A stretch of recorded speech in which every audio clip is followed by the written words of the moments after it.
I do not know how to describe it. Seeing things as we did that had never been heard of or seen before, not even dreamed about.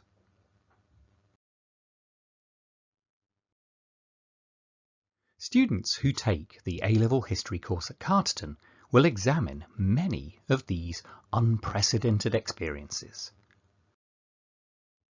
They will encounter a global empire ruled by a paper king. They will witness an iron lady who seizes the headlines. They will discover the largest city in a new world, built on an island with only a few causeways, surrounded by floating gardens. And they will unearth an age of affluence and consumerism in a nation beginning to challenge the established way of running society.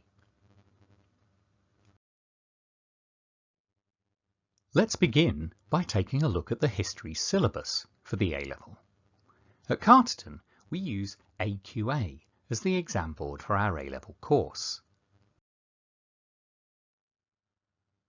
The course itself is divided into three distinct elements: Unit 1B, Unit 2S, and the non-examined assessment, also known as the coursework.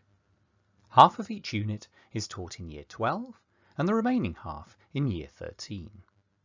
Work for the non-examined assessment is begun in Year 12 and completed largely in the first half of Year 13.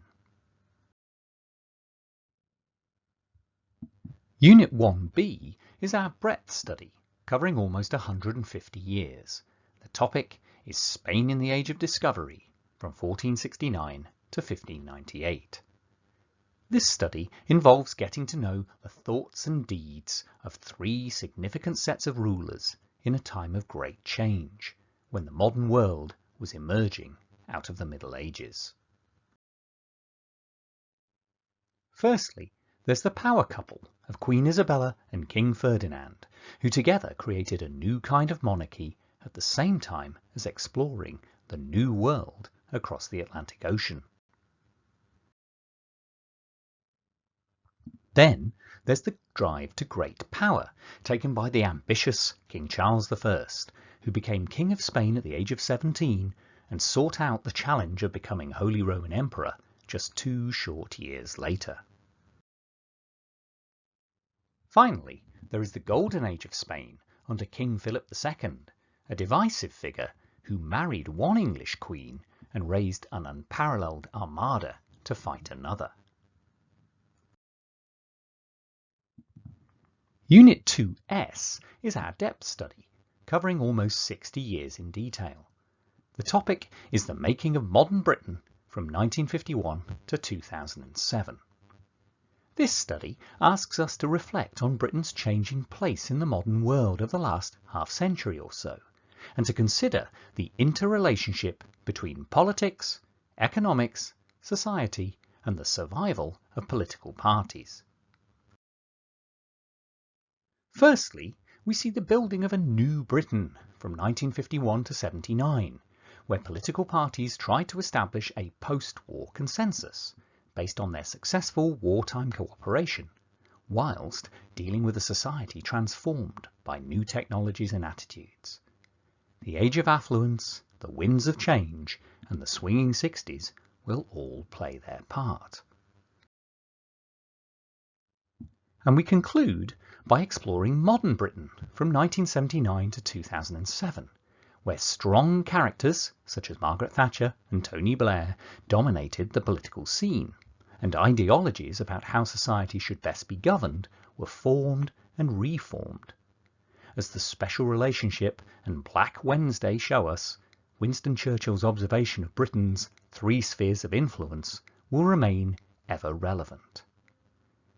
Now, although there is a 500-year distance between the two units that we examine, they do go together well, almost like bookends.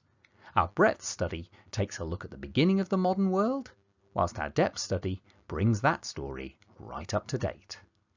Students will often find lots of parallels between the two topics, which encourages independent thought and engagement. Speaking of independence, the historical investigation which forms the A-level historian's non-examined assessment can be on almost any topic of the student's own choice, providing that it does not replicate work that is done in the other 2 units, and that the topic under study covers the span of around 100 years. The investigation should enable students to demonstrate their historical skills in an inquiry which they lead themselves, using a range of primary sources and secondary interpretations. In terms of how all this work is assessed, the non-examined assessment should be written as an essay of up to 4,500 words, and it will be worth 20% of the final grade.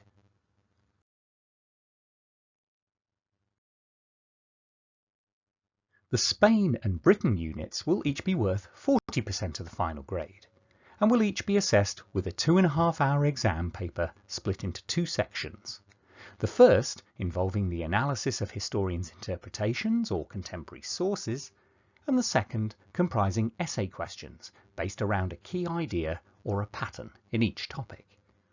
There is some degree of student choice in the second section of both papers. From all the topics we look at, students choosing the A-level history course will gain a strong appreciation that history is a truly global subject, and they will have explored the turning points that have shaped many of the ways the modern world works today. They will gain confidence in evaluating the significance of historical events, the role of particular individuals in history, and the nature of changes that happen over time. Students will be encouraged to ask questions, to build arguments, and to investigate the quality of evidence used to support their own arguments, along with the arguments of others.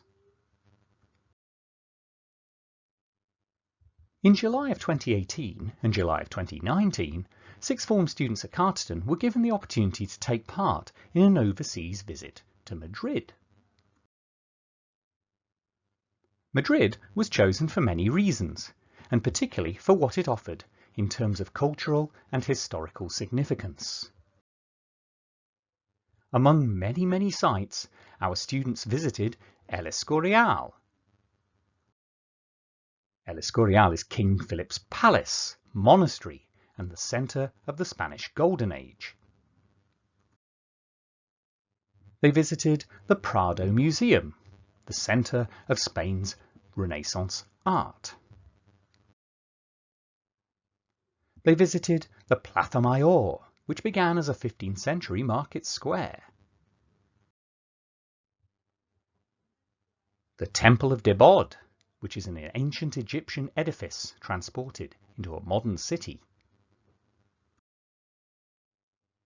And they visited Retiro Park, a park full of creative sculptures and horticulture developed on land that once belonged to Queen Isabella.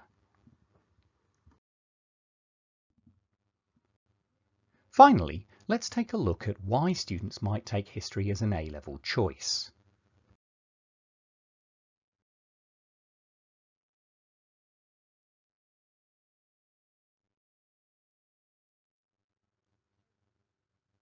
The course we cover at Carterton is designed to help all of our students develop their critical and reflective thinking, and to help them acknowledge the importance of historical awareness in explaining modern-day issues. Our students will explore the nature of historical study. For example, the concept that history is concerned with judgments based on available evidence, and that historical judgments are provisional. Above all, our students will ask questions.